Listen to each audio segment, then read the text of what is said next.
Assalamualaikum warahmatullahi wabarakatuh. Alhamdulillahi rabbil alamin. Wassalatu wassalamu ala asrafil anbiya'i wal mursalin wa ala alihi wa sahbihi ajma'in amma ba'du.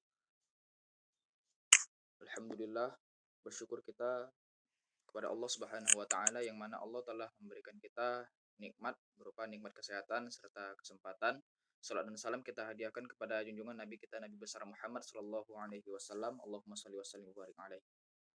Yang sama-sama kita hormati Bapak Muslim MPDI selaku dosen pengampu kita dan yang saya banggakan teman-teman sekalian. Adapun judul materi yang kami sampaikan yaitu tentang tinjauan filosofi tentang metode pendidikan. Pemakalah pada hari ini ialah pemakalah dari kelompok 9 yang beranggotakan saya sendiri Muhammad Khaidir, kemudian ada Ahda Manurung dan Siti Aminah. Baik, langsung saja kita masuk ke materi pertama yaitu tentang pengertian metode pendidikan yang akan disampaikan oleh Ahda Manurung. Kepada Ahda saya persilakan. Baik, terima kasih kepada moderator yang telah mempersilahkan saya untuk membacakan materi kita pada hari ini, yaitu mengenai pengertian metode pendidikan.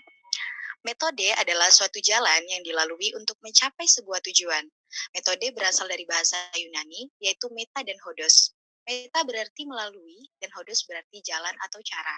Kemudian, metode berkaitan erat dengan metodologi yang mana mempunyai arti ilmu tentang jalan atau cara yang dilalui untuk mencapai tujuan. Para ahli berpendapat tentang metode. Antara lain, yang pertama, Hasan Langgulung mendefinisikan bahwa metode pendidikan adalah jalan yang dipergunakan guru dalam mengadakan hubungan dengan peserta didik pada saat berlangsungnya proses pembelajaran. Yang kedua, Muhammad Atiyah Al-Abbasi mengatakan bahwa metode yaitu jalan yang digunakan pendidik untuk segala materi dalam proses pembelajaran. Dalam kajian metode pendidikan Islam, tentunya secara umum tujuan metode adalah untuk mempermudah peserta didik dalam memahami dan menalar pelajaran yang diberikan oleh seorang pendidik. Sedangkan peranan metode pendidikan berasal dari kenyataan yang menunjukkan bahwa kurikulum pendidikan agama Islam tidak mungkin akan dapat diajarkan, melainkan diberikan dengan cara yang khusus. Cara yang khusus inilah yang disebut dengan metode. Ketidaktepatan dalam penerapan metode ini kiranya akan menghambat proses belajar mengajar yang berakibat pada membuang waktu dan tenaga. Sekian yang dapat saya sampaikan, saya kembalikan kepada moderator. Baik, terima kasih kepada Ahda yang sudah menyampaikan materinya. Materi selanjutnya yaitu yang akan disampaikan oleh Siti Aminah. Kepada Siti Aminah saya persilahkan. Baiklah, terima kasih kepada moderator yang telah mempersilahkan saya. B. Macam-macam metode pendidikan. 1. Metode teladan. Metode ini dianggap penting karena aspek agama yang terpenting adalah akhlak yang termasuk dalam kawasan afektif yang terwujud dalam bentuk tingkah laku. 2. Metode kisah-kisah. Kisah atau cerita sebagai suatu metode pendidikan ternyata mempunyai daya tarik yang menyentuh perasaan. Islam menyadari sifat-sifat alamiah manusia untuk menyenangi cerita itu dan menyadari pengaruhnya yang besar terhadap perasaan. 3. Metode nasihat. Menurut Al-Quran, metode nasihat itu hanya diberikan kepada mereka yang melanggar peraturan dan nasihat itu sasarannya adalah timbulnya kesadaran pada orang yang diberi nasihat agar mau insaf melaksanakan ketentuan hukum atau ajaran yang dibebankan kepadanya. 4. Metode pembiasaan.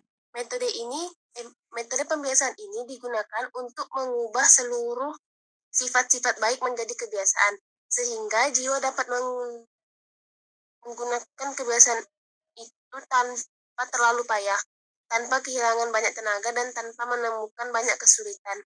5. Metode hukum dan ganjaran.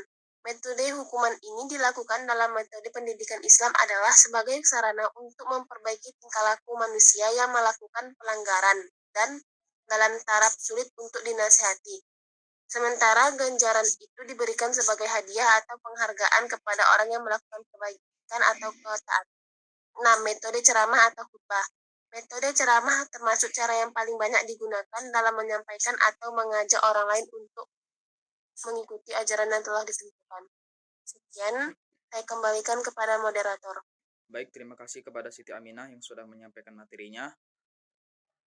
Selanjutnya yaitu yang ketujuh, metode diskusi. Metode diskusi dilakukan dalam pendidikan Islam adalah untuk mendidik dan mengajar manusia dengan tujuan lebih memantapkan pengertian dan sikap pengetahuan mereka terhadap sesuatu masalah. Sekian dari materi yang kami sampaikan. Mohon maaf jika ada kesalahan dan kesilapan. Kepada Allah kami mohon ampun. Wabillahi taufik wal hidayah. Wassalamualaikum warahmatullahi wabarakatuh.